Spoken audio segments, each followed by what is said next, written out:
Hey everybody, it's Swank Ivy again. I'm here today with another Letters to an Asexual for you, and this is going to be number 17. But before I get into it, I'm going to give you a quick little update on what's been going on with me. As of the day I'm making this video, which is in late January of 2014, in just a couple of weeks, I'm going to be speaking at Princeton about asexuality. I've been invited to attend IVQ, which is a queer conference, and I'm going to be speaking on asexuality and inclusivity in the queer community, so that should end up being really cool. And also, my book on asexuality has had its title changed. It's now being referred to as The Invisible Orientation. The subtitle is An Introduction to Asexuality. You can now look it up on Amazon, and the pre-order is available. And I'll go ahead and put the link in the video information for you if you're interested in putting in a pre-order for the book. And without further ado, I will go on and start my letter to an asexual, which is me. This one is a conversation from the comments of one of my YouTube videos, and it was with someone who seemed to think that because asexuality is not particularly relevant to her and not interesting to her, that we really shouldn't be talking about it. And so she took quite a lot of time and effort out of her day to tell me and others that we shouldn't be talking about this subject. It began with this. Her first comment was, "Who cares if you're asexual? I have other things to worry about." Before I got around to answering that comment, she actually edited the comment so that it just said, "Who cares if you're asexual?" And she cut out the part that said, "I have other things to worry about." I don't know why. So I responded, and my response was, "Who cares?" Presumably, most of the couple thousand people who have watched this video, and most of the 100 plus people who have commented on it, if that does not include you, and you have other things to worry about, as you stated before you edited your comment, then by all means worry about those things. Those of us who are regularly harassed, questioned, interrogated, mocked, and bothered by lack of awareness about the subject will continue to try to peacefully educate those who will listen. If that, again, does not include you, walking away and not engaging with us is an option. So she responded to me with this. "Sorry, honey, but why do you make your sexuality a topic of conversation? If I was a lesbian, why would I even tell people about it? It's not their business. It's my private life. Maybe you tell them you're asexual and that leads them to ask stupid stuff and make assumptions. I mean, if I was your friend and you tell me you're asexual, I'd tell you that's your private life. It's not my business. Nor would I expect you to share that info with me." I really hate when people like this call me honey. My response: if you wouldn't bring it up, you wouldn't be harassed. Put the blame on the person who wants their orientation to be a natural, honest part of their lives, instead of blaming the harasser. Your answer to harassment people receive for being out as a non-straight orientation is, "Oh my god, just stay in the closet and everything would be fine." I imagine you think that, because hey, you don't have to look at it if we all just shut up. As for why do you make it a topic of conversation, you're underestimating how often this comes up in conversation without me having to start it. I'm a mid-30s woman. Everyone wants to know why I'm not married yet, and they treat me like something's wrong with me or like I need to be pitied. On the other hand, if you brought up your boyfriend or husband in the conversation, nobody would look shocked and say, "Oh my god, why do you have to bring up your partner in a conversation like that? Why are you shoving your sexuality in my face?" No, because sexuality is considered the default. No one blinks when you act like it's part of your life. On the other hand, acting like your homosexuality or your bisexuality or your pansexuality or your asexuality is part of your life immediately leads to pushback. I'll thank you not to tell me how simple you think it is to live a harassment-free life as an asexual person, because you haven't done it. And I'll respectfully request that you not suggest my harassment and discrimination is my fault. Get your closet-enforcing negativity off my comment box. So she responded to me. "Assuming way too much, honey. I could care less about other people's sexual orientation. I just don't see the need for people to rub their sexuality in the face of everyone else. While I advocate for overall equality, I also advocate for people growing thicker skin and leaving all that ultra-sensitivity bullshit PC crap and obsession with social labels behind. I had times when I didn't want to be with a man nor a woman. I take it as my own private life and move on. Don't really see the need to disclose it to the world. And if people around you judge you for not having someone with you, dear love, you need to kick them to the curb then." So I replied, I didn't assume anything, because you specifically said you thought someone mentioning their asexual or lesbian orientation would constitute too much information for you, and should be private. While obviously being heterosexual is allowed to be out in the open, since I very much doubt you would avoid mentioning your heterosexual partner at all costs to avoid bringing up that you're straight. As for grow thicker skin, that's hilarious. You can't handle hearing that someone's asexual. It offends you that we talk about it in public. I guess maybe you need to become a little less sensitive when people talk about something you don't care about. If you believe people shouldn't talk about these things because it bothers you, but you want us to stop being sensitive when people attack and physically abuse and sexually assault us, because after all, it's our own fault for telling people we're asexual, right? You're being not only a giant hypocrite, but a victim blamer. You should really take a look at why you want other people to shut up, but think other people should just be able to deal with it when you talk over them. You are free to not talk about your orientation, and those of us who want to help the asexual people of the world stop feeling broken and alone should be able to talk about it without being harassed and silenced by people like you. And make no mistake, yes, that is what you are doing. You're saying that since you have no need to talk about your own orientation, as the majority who's never been attacked and never erased and never pressured to conform to something not natural to you over your orientation, then the rest of us simply can't have any reason to either.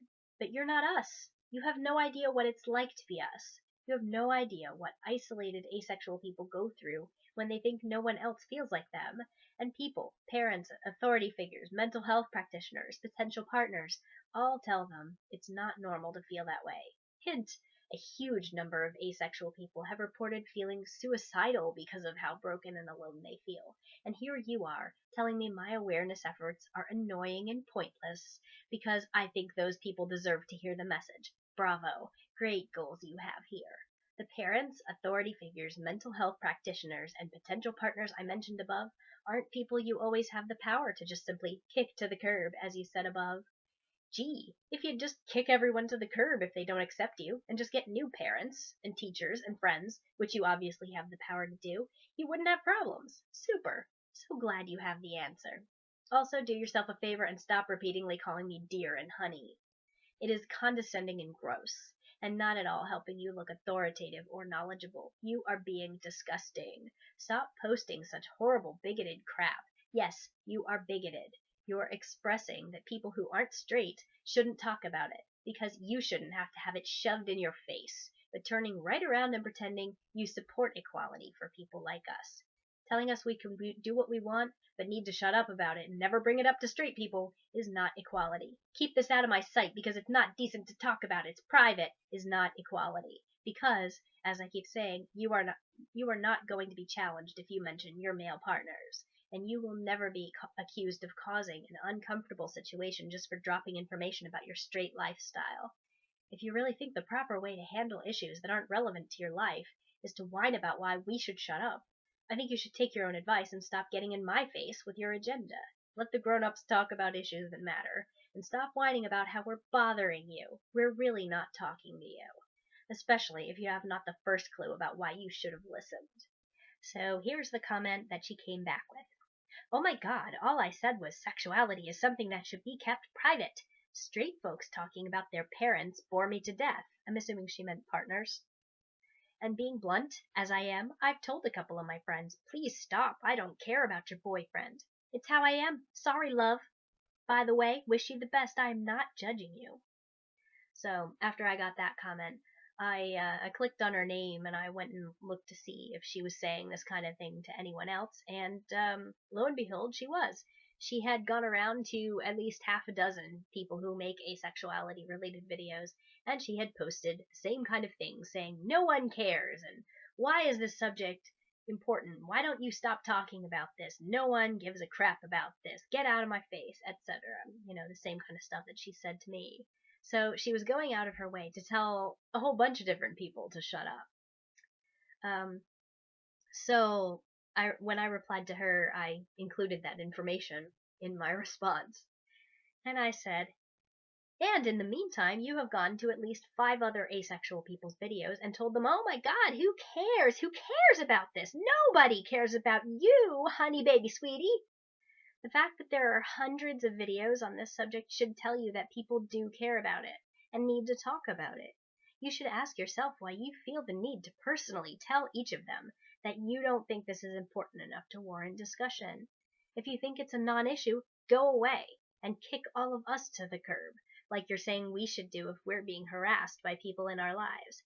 In short, if you think the best way to deal with the problem is to shut up about it, then shut up about it yourself.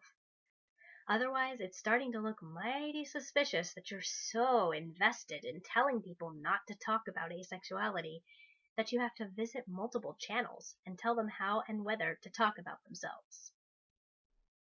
So, these are the comments that she posted to other people, by the way. Way too obsessed with labels. Frankly, honey, your sexuality is not that unique or special, nor, I think, a topic of conversation that really matters to anyone else but you. The next video she commented on, is it really necessary to make a video about this? Your lack of sexual desire is irrelevant to everyone else's lives. Just live your life and strive to be the best you can. Next comment, I mean, I'm not trying to be mean, but your lack of sexual desire is no one's concern but yours. Why do people even make their sexuality a topic of conversation? I don't walk around telling people how I sleep with men and how much I love penis. It's not their business. And her next comment to another person. Sweetie, you label yourself too much. Panromantic, asexual? Simply be you and live your private life without the need of having to share it with others. And then one more comment she made. So you're asexual, and I should care about your lack of sexual desire because? Question mark, question mark, question mark, question mark? Anyway, in case there was ever any doubt that this person is pretty much a horrible human being, a lot of her other comments on other videos were a bunch of weird racist stuff, so it was pretty clear to me that this was not a person that was worth engaging any longer. I didn't continue the conversation with her. I don't know if any of the other people that she engaged ended up in dialogues with her at all, but I wouldn't be surprised if she came back and started harassing other people about asexuality or anything else that she feels is personally irrelevant to her life or doesn't personally want to hear about. It's unfortunate that this is an attitude I've come across quite a few times in the last few months, that people seem to think there's no reason for us to be talking about this. But if you ever want to know why asexuality awareness is important, you should look at the intro threads on a place like the Asexual Visibility and Education Network, asexuality.org. You can see people who are introducing themselves, pouring out these responses about how they thought they were alone in the world and how relieved and happy they are to discover that there are other people who feel the same as they do. And also not just to help asexual people themselves, but that awareness activism helps non-asexual people understand the broad experience that being human has to offer. So all of the comments on my videos also make it obvious that people are very ignorant about this subject, and they express that ignorance in some pretty disturbing ways sometimes. So I really think the only answer to making that happen less and affect asexual people less is education. So I think it's really important that we talk about it, and silencing comments like this person's and other people's that I've come across on Tumblr, on the internet in general. It's really frustrating because nothing changes for those people if we stop talking about it. But it's all about what happens in our experience, and that's just it's so irrelevant to them that they really they'll go out of their way to tell us that there's no purpose in speaking about this just because it makes zero difference in their lives. So I think I've made my case pretty well, and that's gonna wrap up this video. Thanks for watching, and we'll see you next time.